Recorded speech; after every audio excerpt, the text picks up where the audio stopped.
kind of dedication, it's no wonder that Rotary members are growing their local economies, supporting education, and fighting disease around the globe.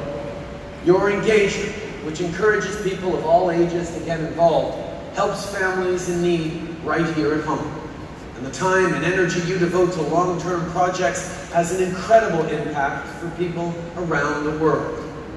You prove that when individuals come together, amazing things happen. That's what communities everywhere are built on. That's what Canada is built on.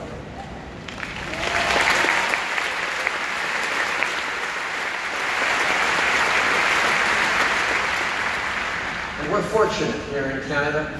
We're lucky to have eradicated polio more than 20 years ago. For our youth, it's a terrible disease of the past. In many parts of the world, though, kids aren't so fortunate.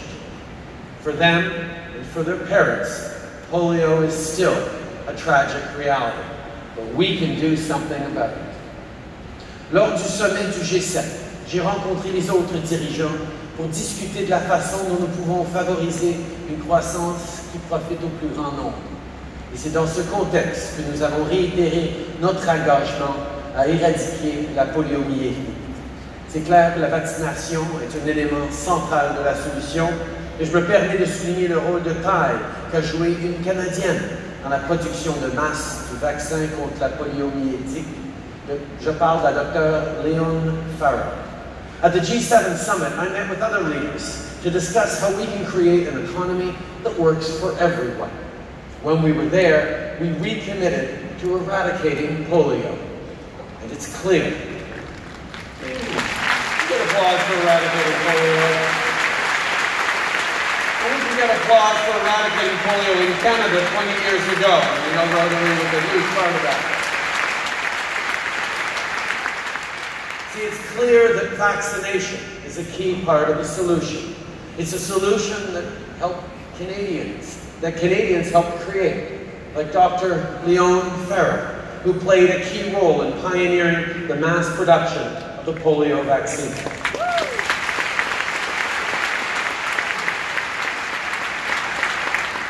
And I'm proud that Canada has committed more than $500 million to gather the Vaccination Alliance, helping vaccinate more than 500 million children so far. That is incredible.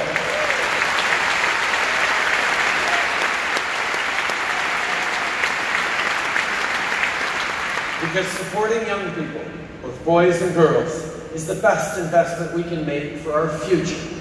Protecting kids from disease keeps them healthy so they can do well in school and lift up their families and communities. Empowering girls right at the grassroots level helps create a more peaceful and prosperous world. That's why my government created Canada's Feminist International Assistance Policy.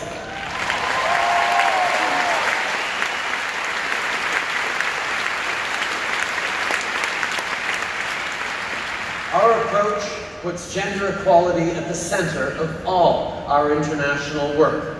I'm also proud that Canada will host the Women Deliver Conference in Vancouver next year to discuss gender equality, health, and rights, and hope to see many of you there. Because including women and girls in the equation isn't just the right thing to do, it's the smart thing to do.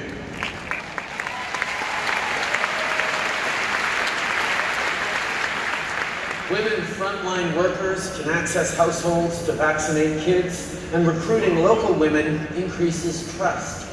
It's just like in peace building, where women's involvement leads to sustainable solutions.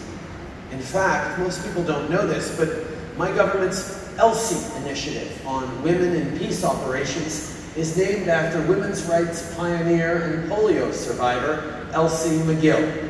I know she'd be proud of all of our work to empower women and girls while fighting polio.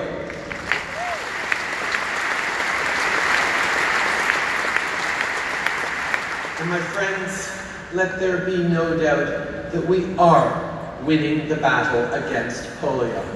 Since the Global Polio Eradication Initiative was launched, polio cases have fallen by more than 99%. 100%. That means hundreds of thousands of kids each year are protected from this disease. My government has committed $150 million more for this initiative, including $40 million for polio eradication efforts in Pakistan.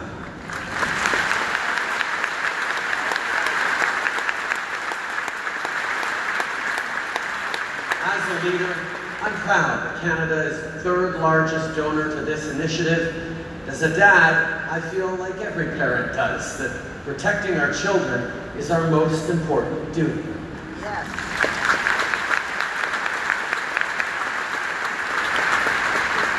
So when Canada hosted the 5th Global Fund Replenishment Conference, we also gave more than $800 million to the Global Fund to fight AIDS, tuberculosis, and malaria. It's heartbreaking, but polio often strikes places that are already struggling to deal with other diseases too. We're making progress, but there's still a long way to go. And governments can't do it alone.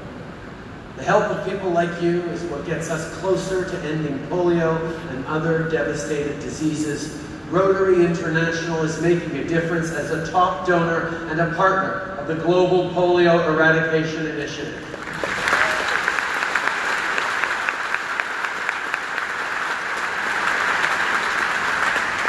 Not only have Rotary members helped raise almost $2 billion for polio eradication, you've also put pressure on governments everywhere to create change. So thank you for the Polio Eradication Champion Award, but most importantly, I want to thank you all too. Les membres du Rotary et leurs nombreuses contributions occupent une place centrale dans la communauté. Je veux donc remercier tous ceux qui sont présents aujourd'hui. Vous faites de notre pays et de nos villes des endroits plus forts et meilleurs. Because the Rotary model, service above self, doesn't just describe your dedication. It describes what everyone can do when we come together. I want my kids to grow up in a world without polio. I want them to grow up in a world where gender equality is a reality and where everyone has the chance to succeed.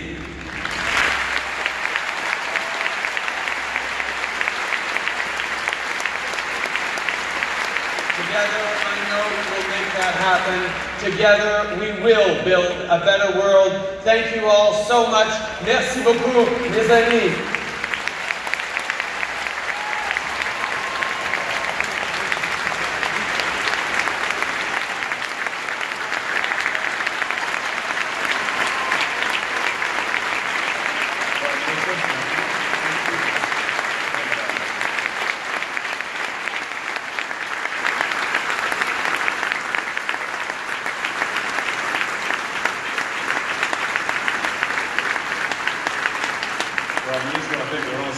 Here as well, I didn't tell you that. So, Prime Minister Trudeau, on behalf of 1.2 million members worldwide, including the 24,000 members of Rotary clubs in Canada, I'm honoured to recognise you for your personal leadership and the commitment of your government for outstanding support of a polio-free world. Canada was the first government to join Rotary in committing to a polio-free world, and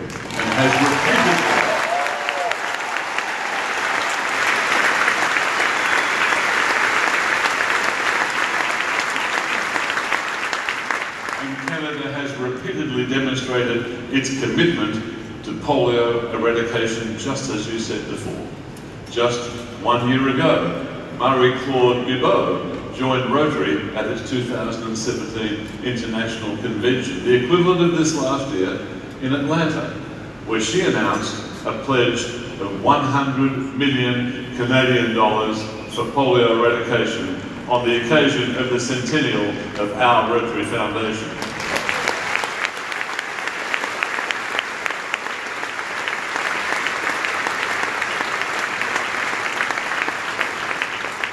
And what's more, Canada has already made good on that pledge.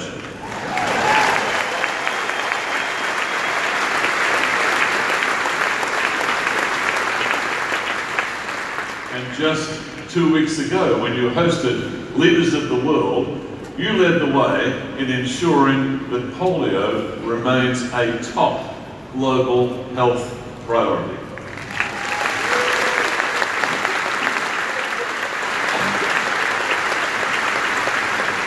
Now, Canada's continuous investment and leadership has brought us to the verge of victory over polio. It's enabled the Global Polio Eradication Initiative to expand proven methods for reaching every last child.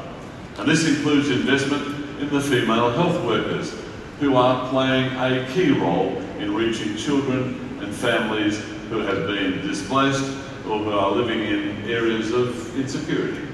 So because of the cooperation and contribution of nations, organisations, agencies and individuals right around the world, we have now what we need to eradicate polio.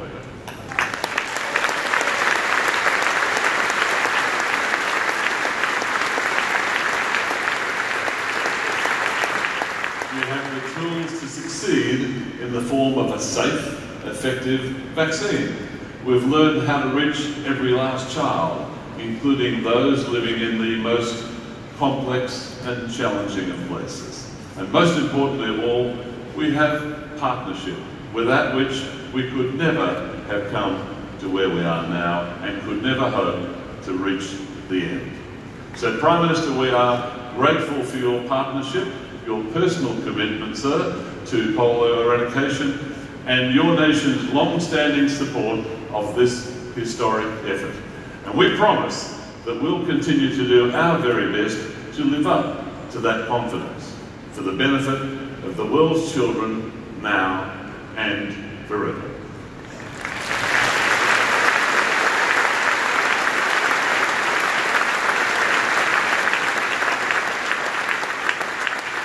And so I'd now like to invite to the stage Michael McGovern, Chair of the International Polio Plus Committee, to join me in presenting you with Rotary's Polio Eradication Champion Award.